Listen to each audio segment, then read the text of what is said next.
If nagbabasa ba kayo ay napapansin mo yung mata or yung walang eye contact sa yung bata. And feeling mo na parent ay hindi interesado yung bata, bored, hindi niya yun ang ibig niya sabihin or disinterest siya dun sa ginagawa ninyo. Ano sasabihin? Ano ba naman tong batang to? Wala nang interes ha? Interes? Siya na ngang tinutulungan. Parang ganun yung utak natin, no? Well, kung ganun yung utak natin, hindi ganun yung utak nila.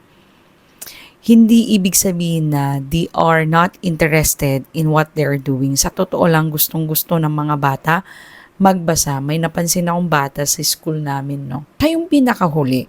Pero nagkaroon kasi ang DepEd na parang no promotion kung hindi siya makakapagbasa, di ba? Then, nagpa-meeting, sinabi sa mga parents. Siguro yung parent, sinabi dun sa bata. So, nagkaroon ng kasali sa schedule namin ng tutorial sa school talaga. Tutorial na pinaglaganap talaga or pinasabi ng DepEd na may tutorial time. Panghapon ko yung bata kasi kindergarten ako sa umaga, nagtuturo and then hapon. Then, napansin ko sa kanya, tinuturuan lagi. Siyempre, tinuturuan ng advisor niya sa umaga, tuturuan ko din siya ng hapon. Nung nakuha niya yung momentum niya, alam mo, nung una kasi, halos, alam mo yung mahiga na lang siya sa klase, uupo na lang, parang walang interest, ang ingay. Pero nakuha niya, kuha niya yung copy niya, "Ma'am, basa ako." Alam mo yung hindi ka niya na ina-avoidan. Hindi lang ito sa eye contact, kundi hindi siya interested eh.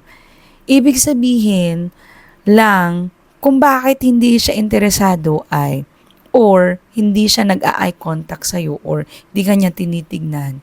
Number one, nahihirapan siya. Maybe hindi niya naiintindihan yung pagtuturo mo ng reading. Baka yung iba, nakuha nila the way you teach yung technique na tinuturo mo. Baka sa kanya iba. Observe. Tignan mo kung anong kailangan niya. Nakabase ka lang naman sa kanya eh. Na yung technique na binigay sa'yo, yung binili mong course o tutorial na tinuro ng teacher, okay yon. Pero tignan mo rin yung pangangailangan ng bata, baka hindi yun yung kailangan niya in that moment. Look at it, and then maybe you twist dun sa according sa kailangan niya. Or, pwede rin na natatakot na siya sa'yo. Hindi siya interesado, pero hindi siya nagiging interesado dahil natatakot na siya sa'yo. Pwedeng ako, I still remember this one in adult, no? Merong time kasi noon na before ako sa teaching, nasa sales ako. And then, merong excursion yung boss namin. Tapos, hindi ako sumama. Maybe dahil Sunday, may paniniwala tayo na hindi ako pwede, kailangan ko magsimba. Pero bata pa kasi ako noon, di ba? Bata-bata pa ako noon na hindi ko pa naintindihan, close-minded pa ako sa mga ganun sa sales. And then, to cut the story short, sa long table ng meeting namin, dati nasa likod naman ako, pinalagay niya ako sa harap. And then, pinareport niya ako ng pinareport. Inuulit-ulit ko lang yung sinasabi ko. Inuulit-ulit ko lang na hindi ko namamalayan. Because of what? Fear. Natatakot ako na magkamali. Pero dun pa ako mas lalong nagkakamali. Maybe look at it na bawasan natin yung yung nakaharap ko sa kanya, di ba? Imbes na nakaharap sa kanya, nakikita niya na nakikita niya sarili niya, nagkakamali siya. Dahil nakikita mo, tas ang taas pa ng pressure, ang taas ng boses.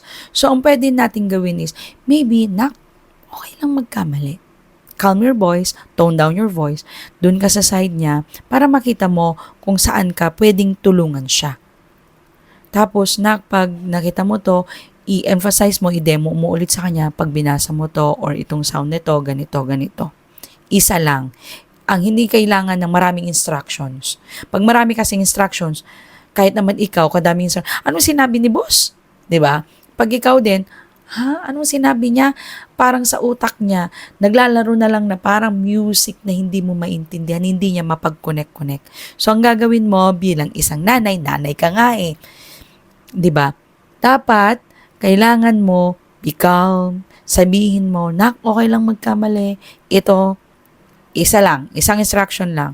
Tapos, kailangan niyang i-apply. Para pag in-apply niya, mas matatandaan niya. And pangalawa, don't pressure him or her. Kailangan iwasan ang sobrang pagtitig sa kanya. Kasi, 'di ba, the more na mas malaki ang mata mo or the more na mas malaki ang boses mo, ay takot yung bata sa'yo. Eh, kung takot, kahit baliktarin mo naman, put yourself in his shoes. Pag ikaw takot, makapag-perform ka ba ng maayos? Hindi. 'Di ba? Ganun lang din 'yun. Let's make ourselves nilagay sa kanila yung mararamdaman nila. Ano bang mararamdaman nila the same way as we feel. Ganun lang din po 'yun. Kailangan nila ng safe zone. I am safe here. Parang sasabihin niya, safe akong magkamali. And sa pagkakamali nga, dun siya mas lalong natututo. At dun sa pagkakamali yung dalawa, dun yung makakukuha pa ng solution sa gagawin yung dalawa. 'Di ba? Kailangan po natin maging gentle ang mga bata, lalo na sa mga Gen Z ngayon. Iyakin niya mga yan, ang bilis, hindi mo pa kinukurot, feeling mo na kinurot, hindi mo pa napapalo. Hinawi mo lang ng cotton bud, sabi nila, aray.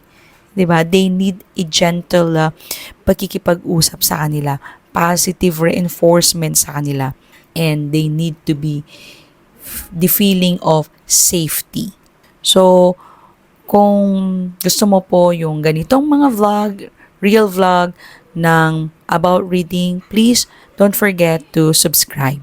And always remember this, you don't need perfection, just be consistent, be patient, and you will see progress.